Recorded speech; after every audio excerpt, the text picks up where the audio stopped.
Today is the day where net neutrality officially ends. Oh no! They rolled back the clock to late 2015. However will the internet survive?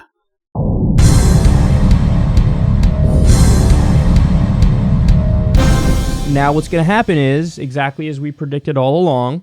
Ha! He's gonna make predictions. Let's preserve them here for posterity and be ready to call him on it. Remember, this is official. There's no going back for them. There's no kicking this can down the road any longer. Net neutrality is gone, so what they're gonna say has to happen.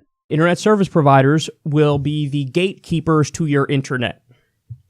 So they're basically going to extract money from companies, and if you don't pay that bribe to the internet service provider, they're going to slow down access to your website. Just as they were doing in 2015 before net neutrality passed.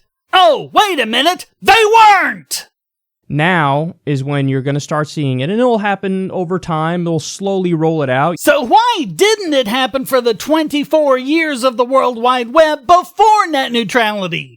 Strange how you people never seem to want to answer that question. You might not see it literally today, but in due time, you will probably notice how your internet is different. Give us a time frame, Kulinski. Otherwise, you're not behaving any differently than those end times religious wackos. Oh, it's coming any day now. Be ready. Seriously, give us a date. Give us a deadline for these predictions where you'll be willing to say that you're wrong if it hasn't happened by then. If you don't do that, then you're not making a prediction at all. Ya hear that, net neutrality fearmongers? Give us a date or keep your stupid mouths shut. And remember, 86% of Americans are in favor of having those net neutrality rules in place that Donald Trump and the Republicans just repealed. Argumentum ad populum. Even if that 86% weren't way overblown, the 86% do not get to force their way on the other 14%. But if we had, gasp horror, a free market in internet service where you were actually allowed to compete with these big internet companies that have all these sweetheart deals with states and municipalities to make sure they're the only cable provider or telco in town, then those 86% would be free to switch their service to one that operates the way they wanted to. And if all of this energy put into the freedom-hating crap laughably passing as net neutrality had been instead put into calling for an end to all of this monopolization by governments, we might have actually been able to effect real change. You've fallen for the distraction, hook, line, and sinker. Why do you think the politicians pushing for net neutrality the hardest have been taking campaign donations from Comcast, AT&T, and all these other big ISPs? For that matter, why were all of these ISPs lobbying for net neutrality? That's something else none of you seem to want to deal with. I mean, throughout this video, he talks about how all Democrats voted for net neutrality and so they're all good and wonderful, not unlike those horrible Republicans who were just in the back pocket of big ISPs. It's not like Nancy Pelosi and other Democrats don't own a bunch of stock in Comcast. Oh, wait, they do!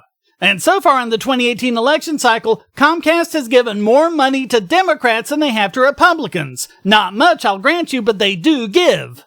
And in 2016, they gave the most to Hillary Clinton, and Democrats are listed throughout their top recipients, including Bernie Sanders, Patrick Murphy, Patrick Leahy, and many others. And AT&T gave more to Hillary Clinton and Bernie Sanders than they did to all other candidates combined.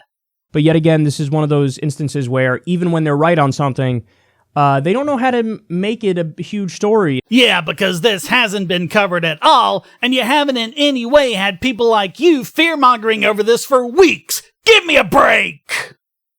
It's so sad, because there's so many instances of this where it's like over 80% of Americans want something.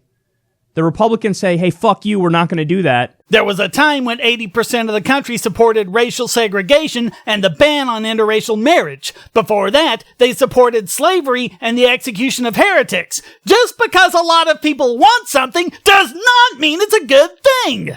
But this is what happens when you let the tyrannical concept of democracy poison your brain. Hey, if you enjoyed this video, why not hit like and subscribe? And to make sure I can produce more, support this channel on Patreon and Maker Support. And check out all the other great content here, like this video selected especially for you.